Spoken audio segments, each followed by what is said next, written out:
Welcome back to another edition of the Unknown Sports Podcast, Season 2.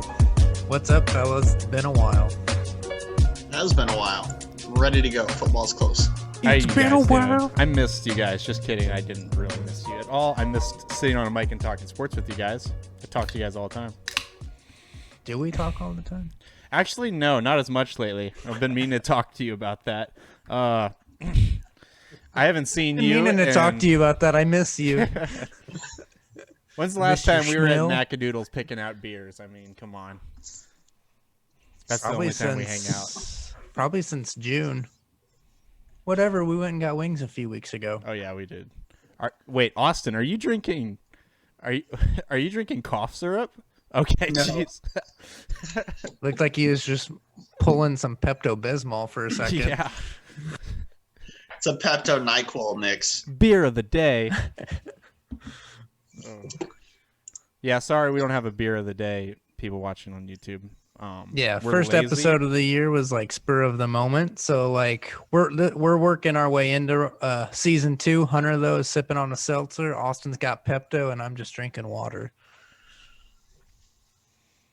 But let's get going with our new season. And for the fans listening that have followed us the whole way through, we're just going to focus football now. We gave it a shot at the other sports, and we realized we suck at podcasting in general, but we were even worse when we talked sports other than football. So we're just going to focus on football. Well, we should say we collectively for sure there, because like Yes. individually we each know our own stuff about each sport pretty Correct. well. It's just getting that to gel. Because when Yes. I'm going to be honest, while you guys are talking baseball, I didn't get off my phone for 2 seconds.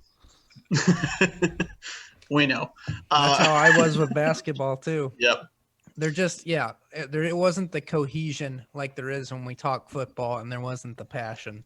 So we're focusing primarily. Yeah, people care. People care when you're talking about stuff that you care about, and there was a definite overlap of things that certain ones of us just didn't care about, and I think it got obvious more and more the farther we got along.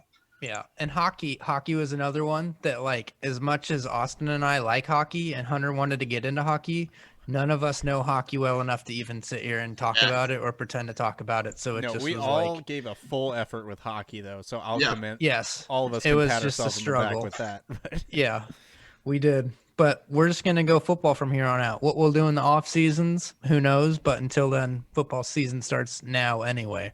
So let's get going with it.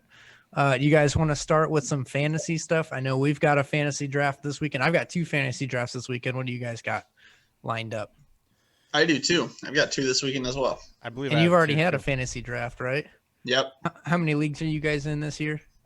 3. 3? Right now, I'm in 6. 6? Jesus. That's pretty good. That's less than last year. Yeah, I know. I was in 8 think last year. Yeah. It's a lot. I'm in 2. But That's it. How do you root for players when you're in that many leagues? I feel like you're constantly rooting against yourself. there's only well, I find out really quickly, or you could find out really quickly if you look across all my fantasy teams, the players I don't like because they're not going to be in any of the leagues. Because I have a pretty wide range of players, but there's just a couple select few, like, for example, Josh Allen, not going to be on any of my teams. No. You? I don't believe it. All right, well, let's dive into it then. Hunter, you wanted to start out with, or Austin, this was your topic idea. We're gonna do 3 loves and 3 hates, and we can kind of just go one each, and we'll go around until we run out. But Hunter, give me a love or hate fantasy player you are looking at this year. Do you want to start happy or sad? I mean, It's up to you, Are we dude. starting positive? We're starting negative on this show. The rest of my life's dynamic. sad. Let's start happy. Yeah. I will start. Okay. Let's see. Ezekiel Elliott. Obviously, I don't have to talk too long about how good he is, and it's kind of I just wanted to start at the top with one of the top guys that I really liked this year. I don't have to talk about how lean and fit he looked during, obviously, Hard Knocks, that no one watches because that show sucks. But he looks really good. I really like with him coming back with Dak this year. If he's going to be more in shape, ready to go, I think that offensive line is going to take a step forward. I like Zeke this year on the Cowboys. Austin, go ahead, man. My facial expressions were because he plays for the Dallas Cowboys, not because I disagree with you. Yeah, Zeke last year when Dak was playing was on pace for 100 catches.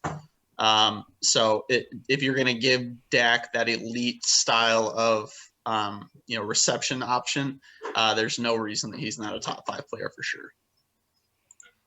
Yeah, Zeke's someone too that I noticed in Hard Knocks. I think what was it, the second or the third episode, they showed a lot of clips of him running, and I was like, this dude looks slimmer and like looks like he has his legs under him this year.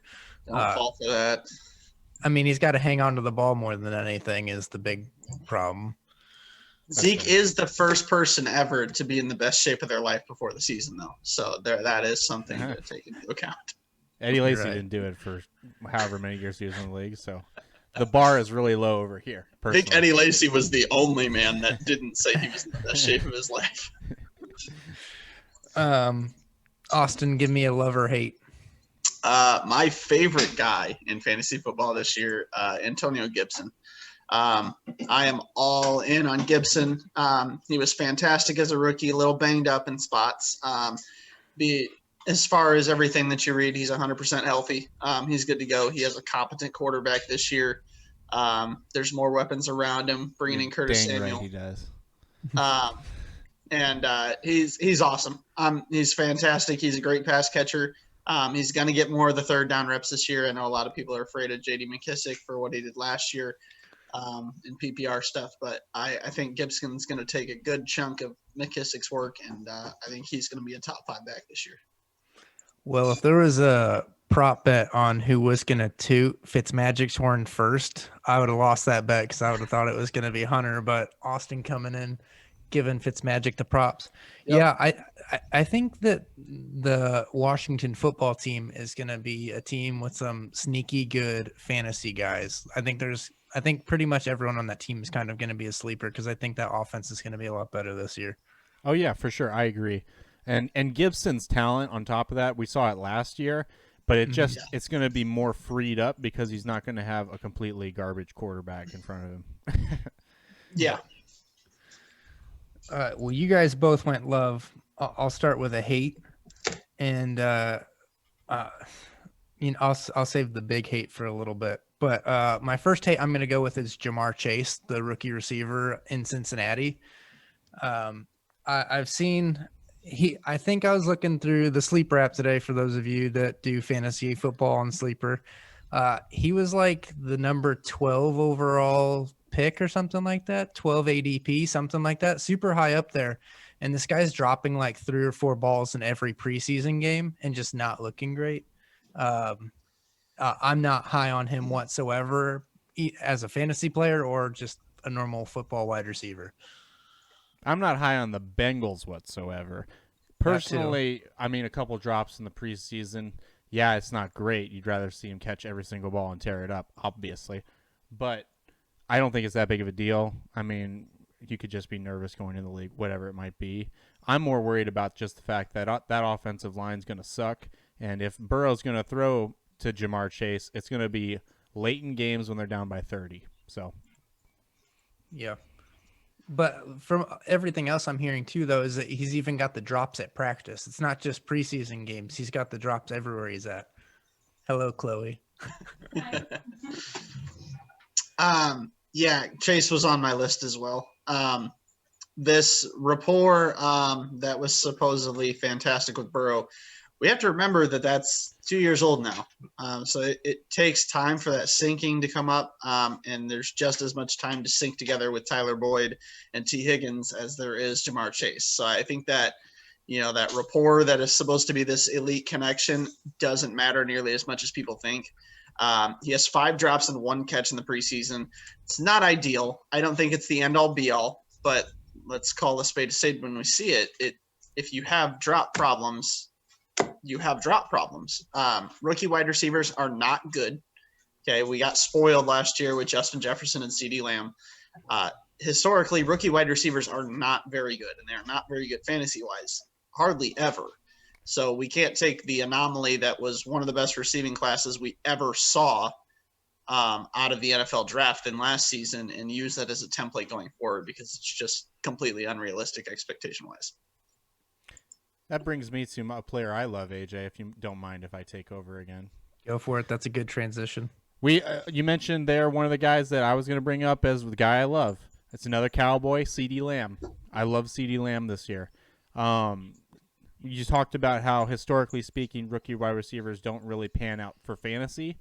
Historically speaking, players that have a season like CeeDee Lamb had last year that are going into year 2 break out completely in fantasy that year.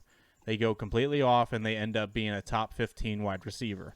Now, obviously, that's a bold prediction for CD, being the guys that are on his team.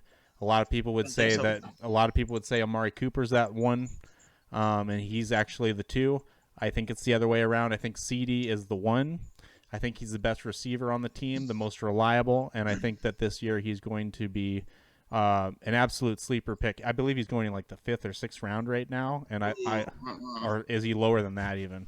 No, he's way higher. Also yeah, I was gonna say if he's making it that long, he's not making it that long off my board. His current ADP is wide receiver 12. Okay. Yeah, he's sitting depending on 10 or 12 team league. End of the 3rd round, beginning of the 4th round, depending on which. I probably wouldn't take him there. If I could get him in the 4th round for sure, I'm jumping on that. I take him as my wide receiver 2 all day. All right, I'll switch to mine, but I'm going to piggyback on yours farther. I would take CeeDee Lamb in the 3rd round. I absolutely love CeeDee Lamb this year. Dak is going to throw the ball 150,000 times. Dallas is going to be down in games because their head coach is a complete idiot. And that's going to cost some things. So when you have more opportunities to throw the ball, there's more opportunities for your wide receivers to make plays. Amari Cooper cannot produce against top wide receivers. We've seen that year in, year out. Or cornerbacks, I'm sorry. And he's still treated as that number 1 guy. So CeeDee Lamb, I think, is going to have a nice first half of the stretch before teams really catch on and kind of switch the game plan around as it should be from the jump. And I think CD is in for a huge season, but maybe a bigger first half than the second. With that being said, another second-year wide receiver class. Let's keep talking about it because it was so fantastic last year as a rookie. Laviska Shenault. Absolutely love Shenault this year. I don't think people are talking about him enough. The loss of ETN, in my opinion, is much greater of impact to Shenault than it is to James Robinson. Jacksonville was quite obvious, their plan was quite obvious that they don't really care for James Robinson. It's a new regime. I know he was great last year, but we see it all the time in the NFL. New guys come in and they would just replace guys that they don't necessarily like, whether there's good reason for it or not. It's just how it goes. And I think Robinson's going to be a victim of that. One of the big differences in college is you just kind of get your guys the ball. And that method has worked for Urban Meyer wherever he's been. And I don't think he's going to try to stop it here. Shenault's a freak athlete. He's a running back in a wide receiver's body. I think he's going to get a ton of touches. He's going to get a lot of screen passes, stuff like that. Maybe even some wildcat stuff. I know he did that when he was at Colorado. But yeah, he's a guy that I love this year. We're just going to, I think, keep piling on to this wide receiver class from last year because it was awesome. Speaking, Hunter, do you have anything with the Laviska Shenault? I mean, I like Shenault this year too. I just don't like Jacksonville at all this year in general. Yeah. I think that they're going to be one of the worst teams in the league, man. That's part of my love of him. Is I really do feel that they're going to be down so much this year that wide receivers that are going to be high reception, high touch guys are really going to be able to stack up points where it doesn't matter to the game, but it's fantasy gold. I just don't think that passing game is going to be what it was without Gardner Minshew leading the way. I'm going to go on with the second-year wide receiver as well with a love, and mine is Jerry Jeudy. I think this year having Jerry Jeudy is going to be better, especially with, the Denver Broncos. Drew Lock's not the quarterback and the guy who just wants to sit back there and chuck. Instead, yeah, it's Teddy Bridgewater who's going to get the ball out quick, and Jerry Jeudy's an incredible route runner. And when he comes open, it's not going to be Drew Lock waiting for him to figure it out. Like the ball's going to be out on time and it's going to be an in rhythm play. And I think Jerry Jeudy is going to have a huge bump in fantasy this year. Whereas last year it was a lot of hype for him. And then you got nothing if you had him like I did. But this year, I think Jerry Jeudy's going to pay off for people to take him. And you could probably get him in like the 3rd or 4th round, I bet. Oh, way later than that. 5th. He's wide receiver 30 right now in his ADP. So that's 75 overall. You're looking mid 7th, early 8th. There you go. I have a player that I hate. I gotta have one negative here at least. It's okay. I've got one I hate too. Saquon Barkley. Yeah, I know we were supposed to have 3 each, but Saquon Barkley. To me, this is not a reflection of Saquon, the talent or the player.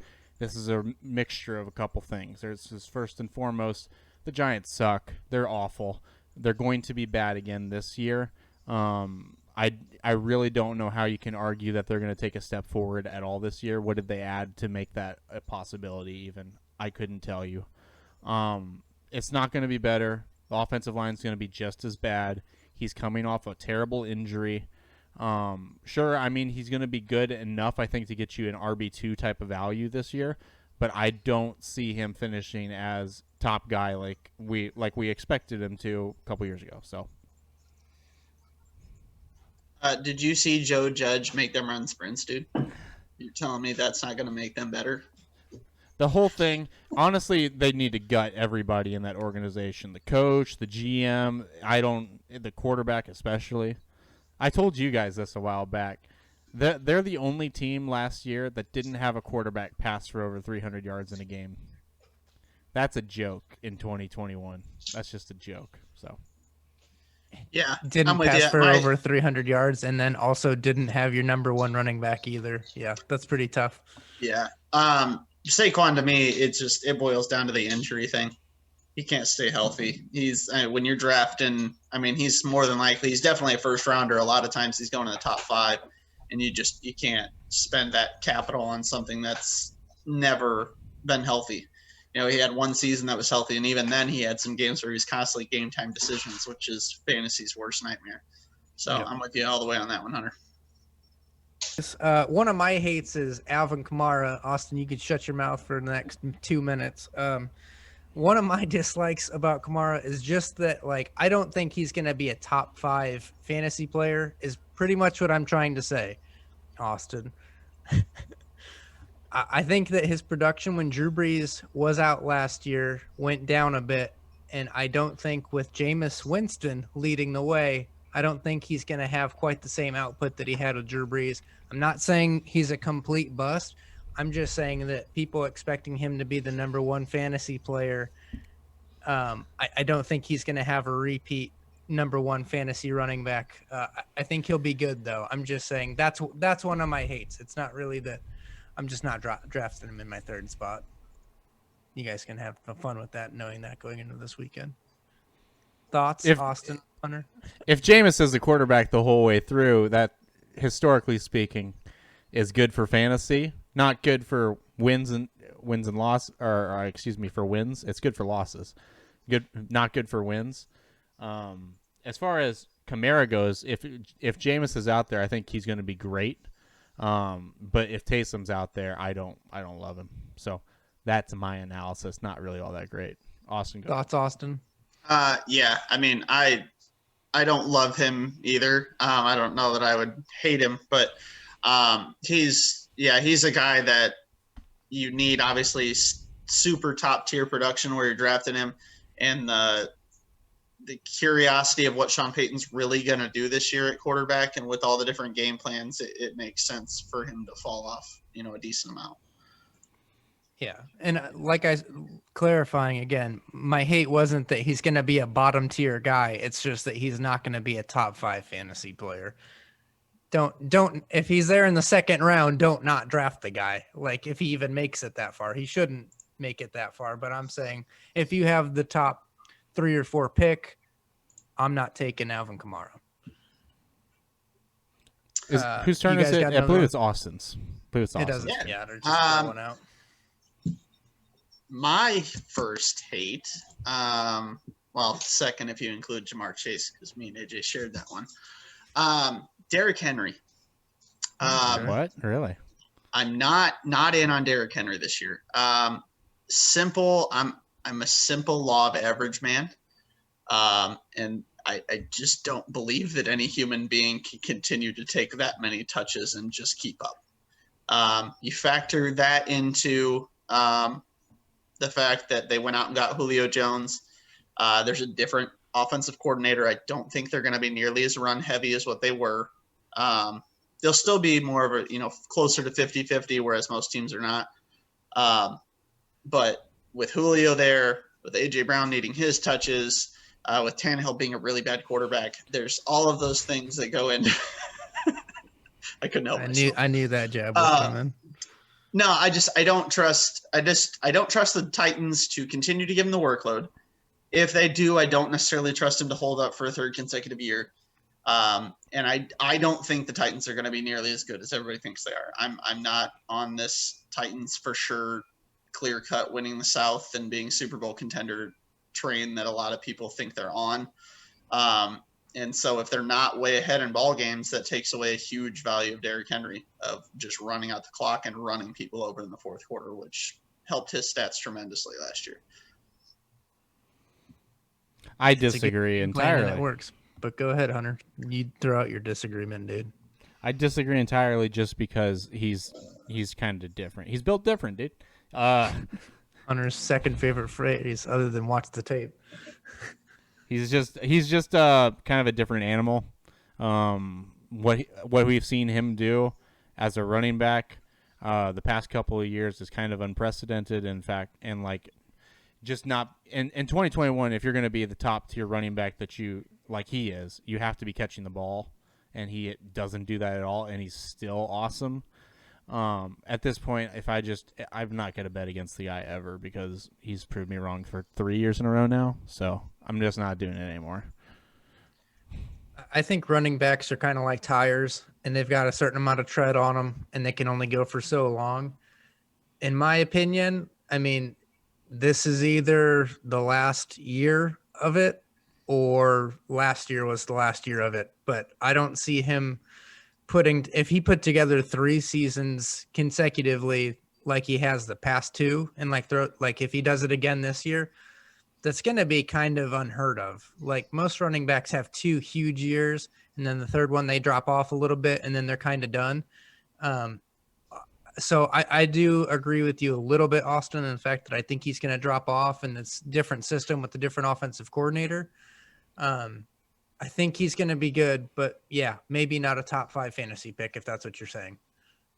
Yeah. I mean, to me, I don't know how much you guys remember or know this guy, but he reminds me a ton of Larry Johnson, old Chiefs running back. Huge guy, Larry Johnson. I just looked it up. He's 235. Derrick Henry's 245. They're big bruising runners. Larry Johnson, his 2 peak years here, 330 carries for 1,700 yards, 416 carries for 1,700 yards. And then the next year, 158 carries because he got hurt and 550 yards. Derrick Henry is now at 303 carries, 1,500 yards, 378 carries, 2,000 yards, coming up on that 3rd season. I'm with you, AJ. There's tread on the tires, and eventually everyone is a human. I know Derrick Henry isn't really built like one. He's built different, as Hunter loves to say.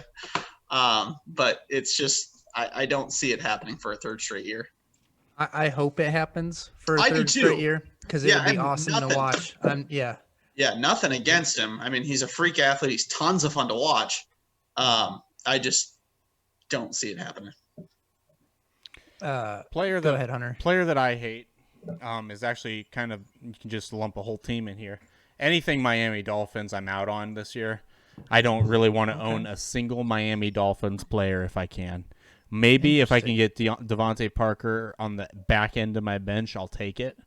But I wouldn't want to own a single one of them. I'm going to admit it. I was wrong on Tua. I think that I know it's year 2. Wow. I know it's year 2. I was really in on Tua, and I think I was wrong. Physically, I don't think he has the traits to be an NFL quarterback. unless he's going to play like he's Drew Brees, and I don't think he's at that point in his game where he can play anywhere close to Drew Brees. I'm out on Tua. I'm out on the Dolphins.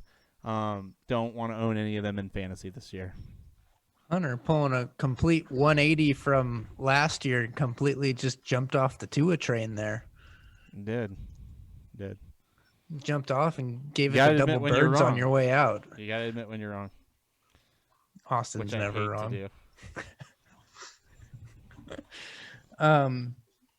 Do you Another one I disagree? hate. Do you guys disagree? No, not really. I Well- wouldn't steer clear of all Dolphins players. I think there's a couple would. that like would be maybe okay, but like you're saying back half of your bench, like, yeah, I So, would agree with that. I think what Hunter's saying here, and I think we should have made a caveat before we started this conversation, is all of the love or hate is relative to where they're going. And I know AJ touched on that with Kamara.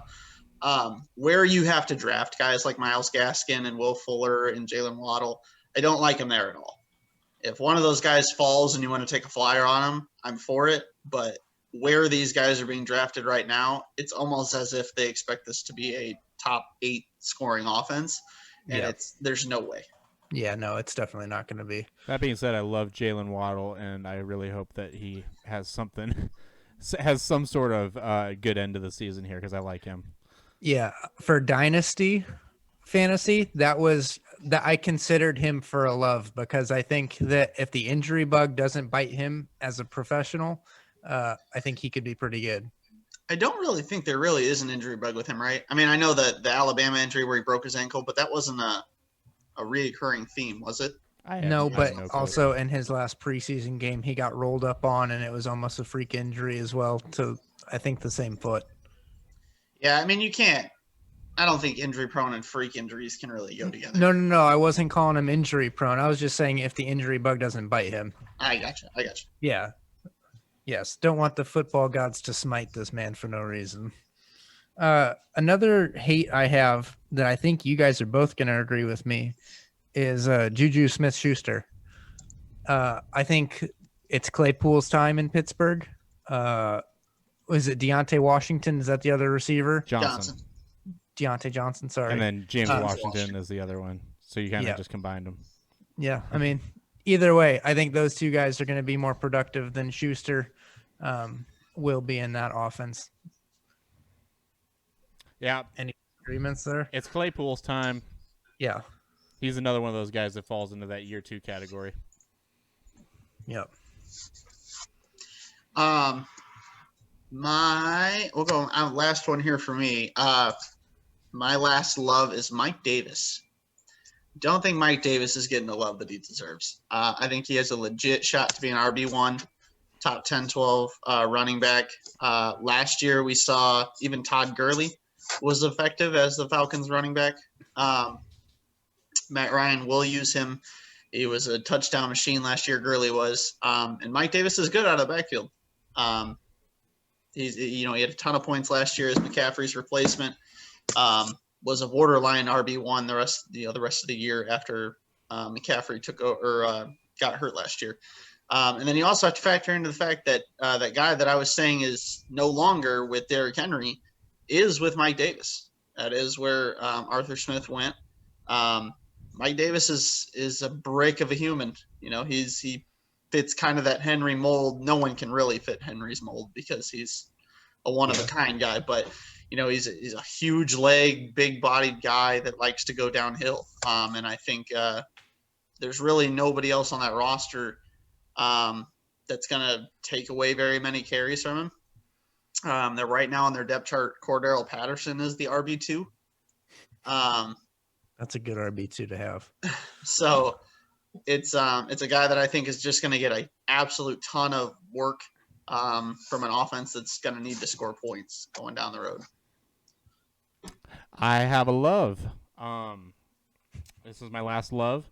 I was bouncing back and forth between 2 quarterbacks here, 2 veteran quarterbacks, actually, and I'll let you guys guess the other one.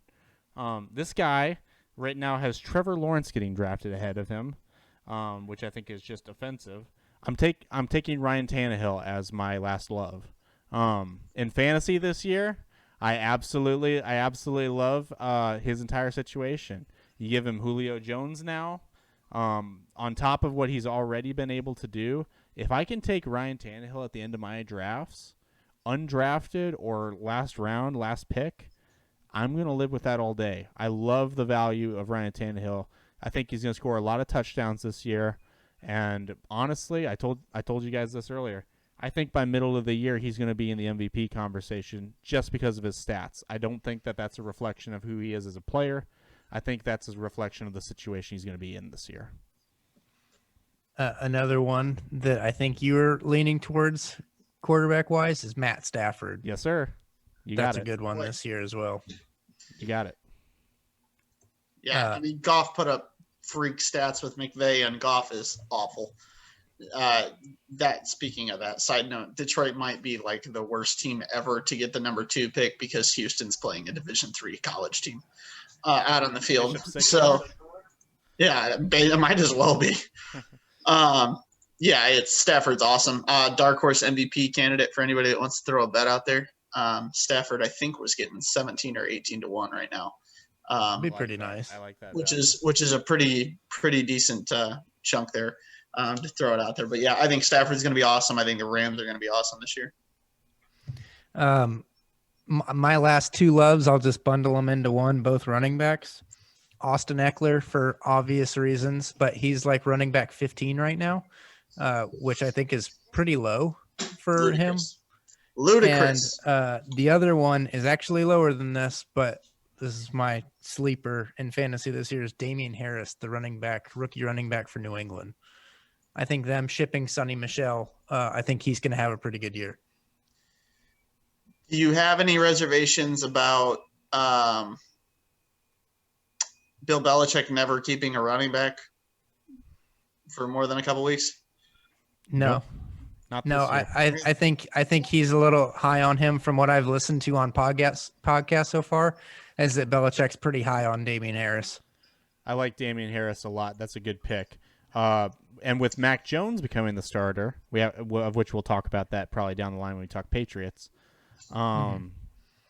With Mac Jones becoming the starter, I think he can support James White and Damien Harris, and honestly open things up a little bit more for Damien Harris. I prefer the fact that Mac Jones is the quarterback now for Damien Harris as a fantasy player. Absolutely. So it opens up a ton of goal line carries for him that he was not getting. Yes. All right. Well, that's our fantasy loves and hates. Do you guys have any more? We want to move on.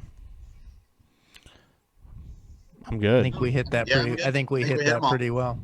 All right, let's do now, and we'll wrap up the show with this, is we'll do our divisional picks and our Super Bowl picks to end the show. So do you guys want to go division by division, or do you want to go conference, or just throw them out there? Conference, division. Okay, I'll organize it then. Let's start with AFC South. Who you guys got for winning that Austin, division? kick us off. AFC South, man. I am picking the Colts to win that division. Really? Let's go, baby. Let's go. I mean, I mentioned it earlier. Who else was it going to be if he was ripping on the Titans? Yeah. I'm not in on the Titans nearly as much as everyone else is, and that Colts team is good. I trust Reich enough to get enough out of Wentz and work the rest of that offense around. That offensive line is fantastic. Jonathan Taylor's a stud. The defense keeps getting better. It's been pretty young the last couple of years. I think it'll take another good step forward this year, and I think it'll be close, but I think they sneak it out. I disagree with you, but I agree with everything you said about the Colts. I think they are taking a step in the right direction, but I think they're going to start slow, whereas I don't think the Titans are going to start slow. And I think the Titans will win that division by like a game. So I have the Titans winning the AFC South, but I have it Titans, Colts, Jags, Texans. Yeah. This division's going to be neck and neck. I actually really like the backups for the Colts. So should Carson Wentz not be able to play at the beginning of the season, I mean, whatever your opinion is of Carson Wentz, he's probably better than these backups. I'm going to take the Titans to win the division, but the Colts are going to be right there with them. Very similar to last year. I believe last year they both finished 11-5 last year. And I see a similar situation this year. And then the other two teams can just leave the league, honestly. All right, let's move east. AFC East. I'll start it off. I've got the Bills winning this division, and then I've got the Patriots coming in second, mainly because Bill Belichick's the coach, and the Dolphins in third, and then in the dumpster fire, the Jets continue to remain. I think this is the Bills, and I don't think it's close. No, I don't think it's close either. Outside of maybe one of those other two teams finishing 9-8, I think they're going to be the only team above 500. I think they're going to win this one pretty handedly, and I think they got a decent shot at being the overall number one seed. I do not agree with that. I think it's the Bills, but it's going to be close with the Patriots. I think the Patriots take a step back towards their former selves this year with a quarterback that can throw the ball more than 5 yards into the dirt this year. That's my analysis. I agree with you in the Patriots taking a step forward, but I think Patriots taking a step forward this year is 10-7. Like, I think that Belichick would be happy with the 10-7. Step forward. Well, I know that. No, I know it is, but also they've got guys that are back that sat out last year. They increased that offense a little bit.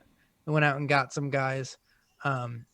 But I think Bill Belichick would be happy with 10-7 and just being in the wild card race, whether they made it in or not. Look out for the Jets, man. They're going to be frisky this year. They got themselves a quarterback now I think and they'll be a coach. little bit more competitive, but they're still at the bottom of that division. It's a good division, though. I mean, like top to bottom, I think top to bottom they improved. All of them improved.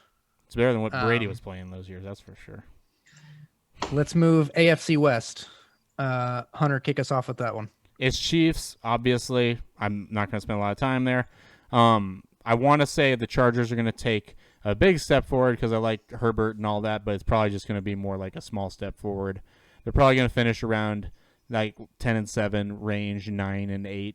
I like the Chiefs, obviously, to demolish this division. Not in on the Broncos. A lot of people are in on the Teddy Bridgewater thing. I'm not. And the Raiders are going to be the Raiders. So I'm shocked. This year, this is two different Hunters. And I mean, this is a different Hunter in season 2 here. We've got you ripping on Tua and Teddy Bridgewater. What in the world's going on? Teddy Bridgewater is a great backup. He is a great backup. I do not know if I want to take him into the season as my starter. Well, okay. Would you rather Drew Lock? No. Yes. Really? All right, Austin, go ahead. I'll let you go next. With the caveat that I think Denver's going to finish third in the division as well. I do think Locke gives him a better chance. He's more fun. He is more fun, and there's going to be some games where he is good Drew Lock. And Teddy Bridgewater has a 0% chance of outscoring Justin Herbert or Patrick Mahomes. Drew Lock's got a 0.9. I mean, that's a significant upgrade that he would have there. Teddy Bridgewater tells me mediocrity, and that's what this team will be this year. I think it's the Chiefs division to lose. They're going to win it. I mean, they're going to go 14-3, 13-4. Whatever the weird numbers are this year. Yeah. But I think the Broncos are going to come in second because I think that team is so good all the way around, except for the quarterback spot, that if Teddy Bridgewater can just orchestrate the way that team's supposed to be ran, because I think the Chargers just have too many question marks.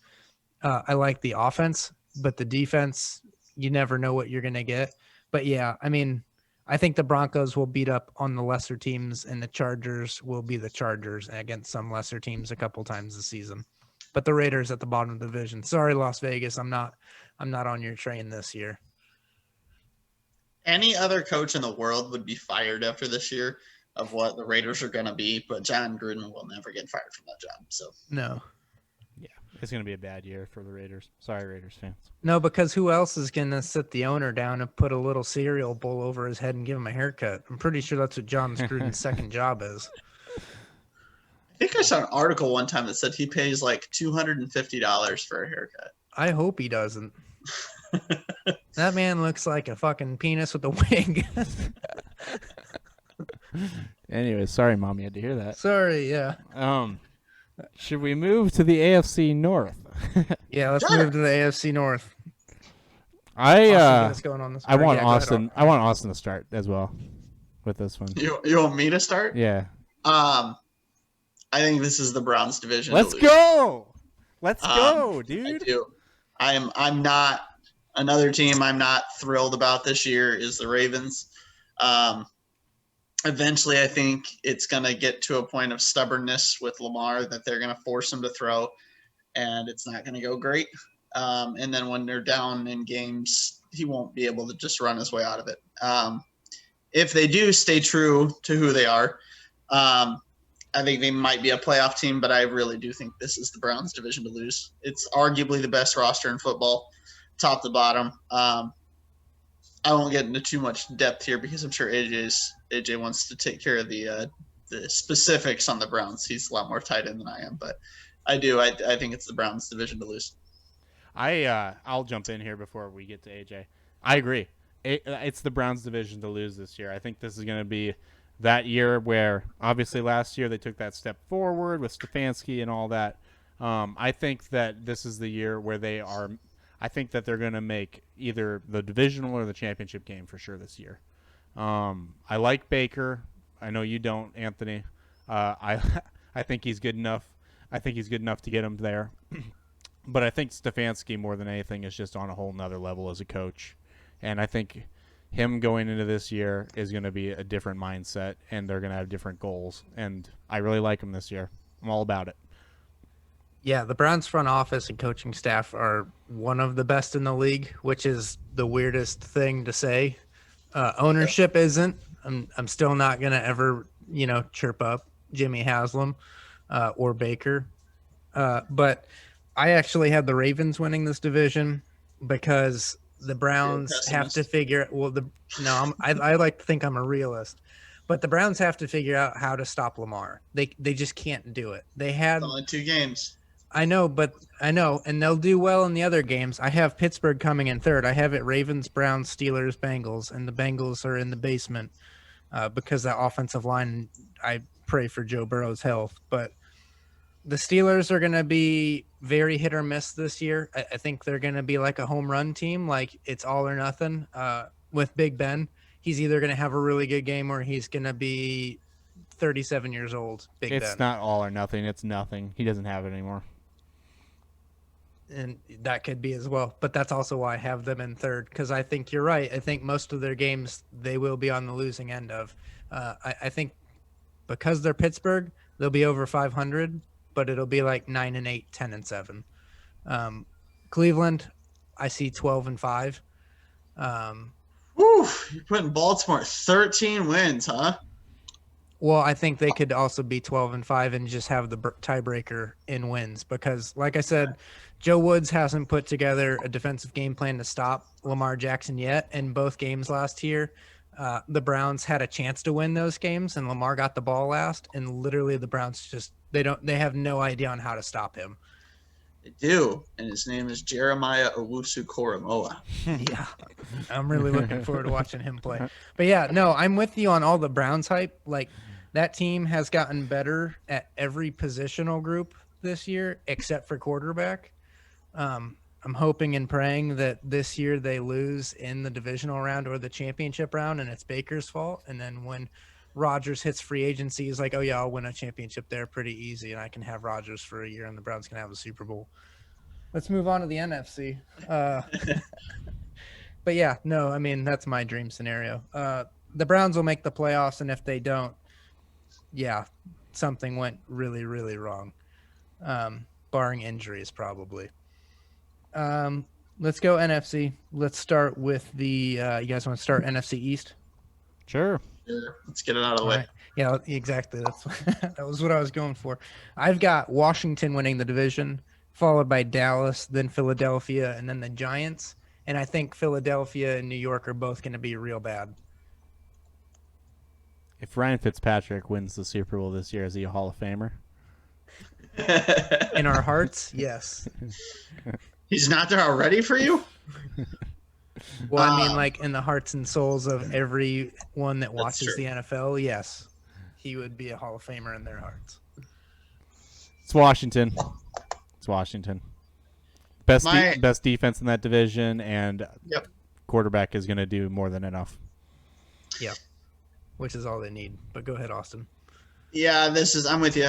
This is, I think, the year of the break of the curse. There hasn't been a repeat NFC East winner since 2003, 2004.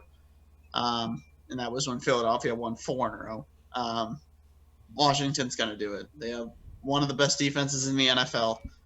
They now have competency at the quarterback position. Antonio Gibson's going to be a stud. I love Terry McLaurin.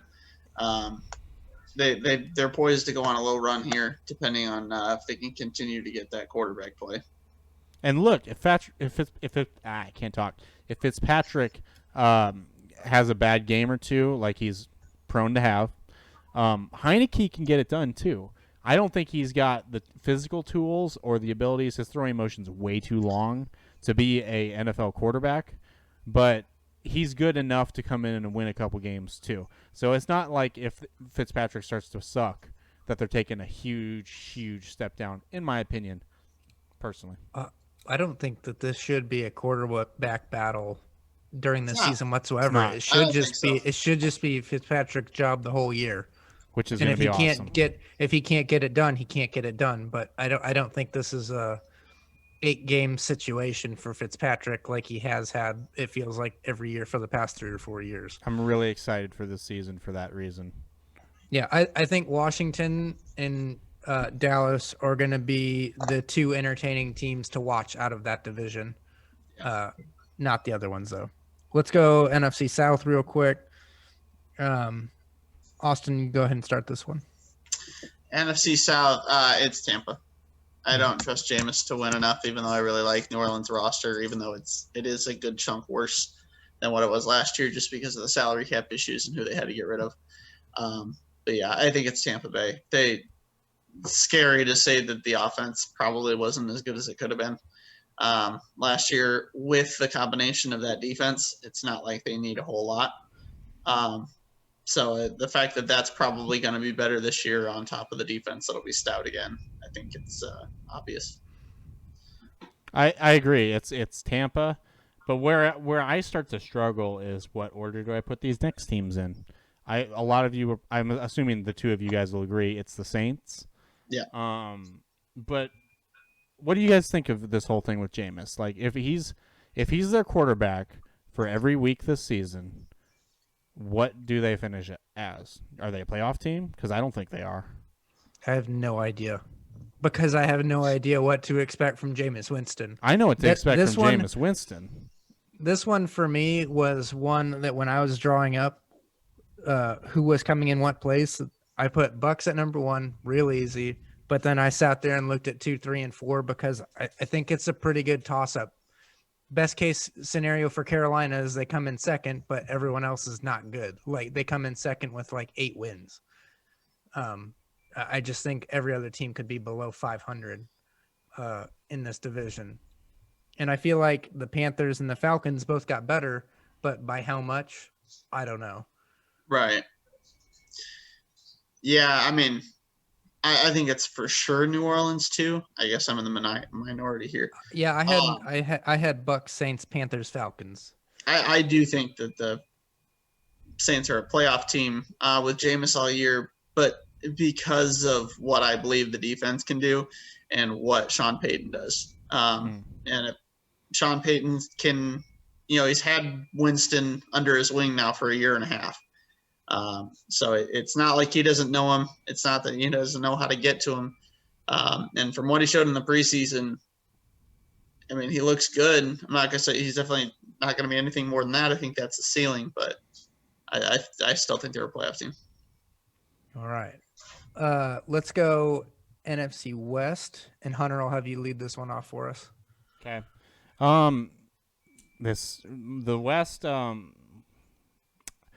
of these teams you're going to hear a little bit about again in a few minutes. The Rams are winning this division, and I don't think it's going to be particularly close. I think the 49ers are going to be second, and then the Seahawks and then the Cardinals are going to have a very bad year. And they're going to show whole league why Cliff Kingsbury is not a good coach. But to me, the Rams, you take away Goff, you add in what is, in my opinion, a Hall of Fame caliber quarterback and Matthew Stafford. I think that they might be over 13 wins this year. It's going to be a great year to be a Rams fan. Go ahead, Austin. Hunter, I don't like how much we're on the exact same page. Because I think but it's because we both had to endure all the years with Stafford, and we know how good he is, and the rest of the league doesn't understand it because we get to go against him twice a year. Yeah, I can't wait for this Rams team to play in prime time and just beat the ever-living socks off the Bears. I'm so excited for it. One, that'll make Dalton not the starting quarterback faster. And two, everyone will get to see, as Hunter alluded to, the greatness that is Matt Stafford. He's awesome. I'm so glad Hunter shares my interest in it. I was when we started talking about this, that was one of the hills I was prepared to die on.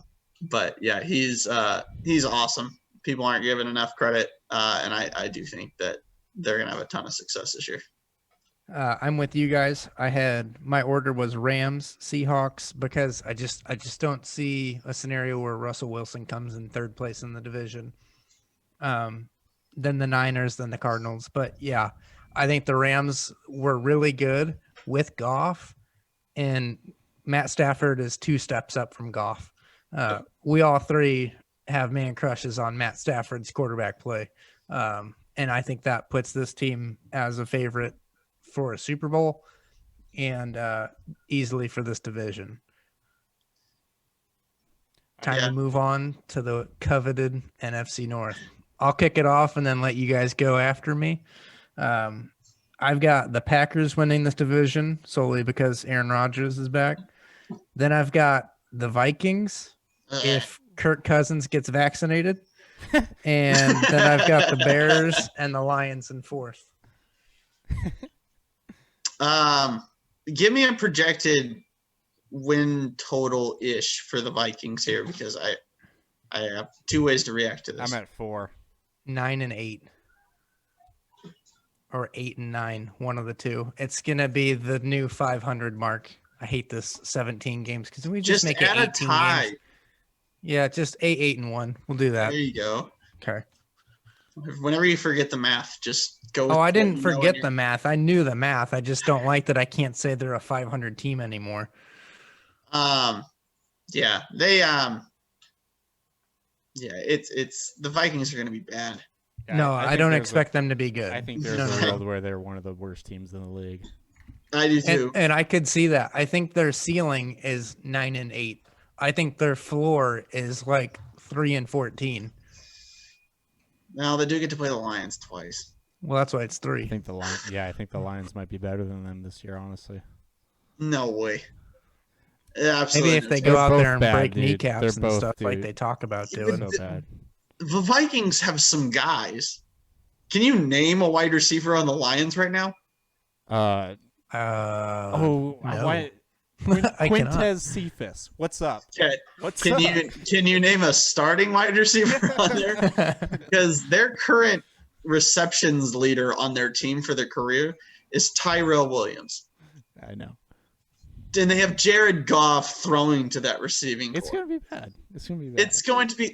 I told you, they're going to be the TJ worst Hawkinson team. will get hurt week 4. They're going to be the worst team of all time to get the second pick because Jamal Houston's Williams. a dumpster fire. Jamal Williams is on that team. Yeah, it's. I think the Bears are going to finish second. I think it's going to be a shitty second. But 7-10. What would you be happy with this season? What is your dream scenario for the Chicago Bears? You have 30 seconds. Go.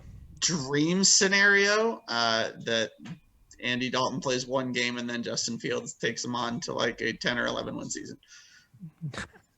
What's your realistic scenario? Because that's you not said happening. Dream scenario. My realistic scenario is that Fields comes in after week 4 and makes the team a 7-win team. There you go. Hunter, let's hear it. I agree with Austin's analysis of his own squad. going back to the Vikings real quick, I think the reason I think they're going to be one of the worst teams in the league is that their offensive coordinator is very, very, very bad, and that's showing in the preseason already. Some of the schemes that this guy is drawing up, I'm trying to remember what his name is. I don't think he's offensive coordinator before in his life, and he's already doing it at the pros. It's Little Kubiak, isn't it? Yeah, it Little is. Koob. That's who it is. That's what I thought. It's going to be a bad year for the Vikings.